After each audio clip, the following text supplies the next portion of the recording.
Welcome to future TNPSC channel. 31 ஜனவரி 2024க்கான current affairs பார்க்கலாம். தேசிய செய்திகளில் நாடாளுமன்ற பட்ஜெட் கூட்டத்தொடர் புதன்கிழமை தொடங்கியிருக்கதா சொல்லியிருந்திருக்காங்க. இது 17வது மக்களவையின் கடைசி நாடாளுமன்ற கூட்டமாக இருக்கலாம் அப்படின்னு சொல்லியிருந்திருக்காங்க. அடுத்து பார்த்திங்கன்னா தினங்கள். தேசிய தியாகிகள் தினம் ஜனவரி 30 நம்ம கொண்டாடுறோம். குடியரசு தின விழாவில் பங்கேற்ற அலங்கார ஊர்திகளில் பரிசு பெற்ற மாநிலங்களில் ஒடிஷா முதலிடம், குஜராத் 2ஆம் இடம், தமிழக அரசு 3ஆம் இடத்தையும் பெற்றிருந்திருக்கு. இந்திய பொருளாதார வளர்ச்சி 6.5% வலுவாக இருக்கும் அப்படின்னு சொல்லிட்டு சர்வதேச நிதியம் கண்காணிச்சிருந்திருக்காங்க. அடுத்து பார்த்திங்கன்னா விளையாட்டுச் செய்திகள். தென்னாப்பிரிக்காவில் நடைபெறும் 19 வயதுக்குட்பட்டோருக்கான உலகக்கோப்பை கிரிக்கெட் போட்டியில் இந்தியா நியூசிலாந்தை வென்றிருந்திருக்கு.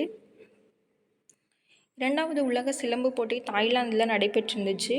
இதில் திருச்சியை சேர்ந்த 6ஆம் வகுப்பு மாணவர் 11 வயதுக்கு உட்பட்டோருக்கான ஒற்றை சிலம்பு போட்டியில் முகமது அர்ஷத் தங்கம் வென்றிருந்திருக்காங்க.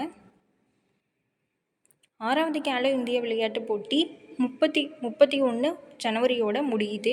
இதில் மராட்டியம் முதலிடத்துலையும், ஹரியானா 2ஆம் இடத்துலையும், தமிழகம் 3ஆம் இடத்துலையும் பிடிச்சிருந்திருக்காங்க.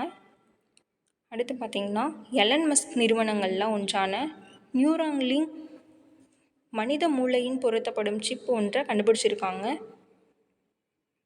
இது மூலமாக மனித மூளையில் திறனை மேம்படுத்தி நோய்களின்றி வாழ வழி செய்ய முடியும்.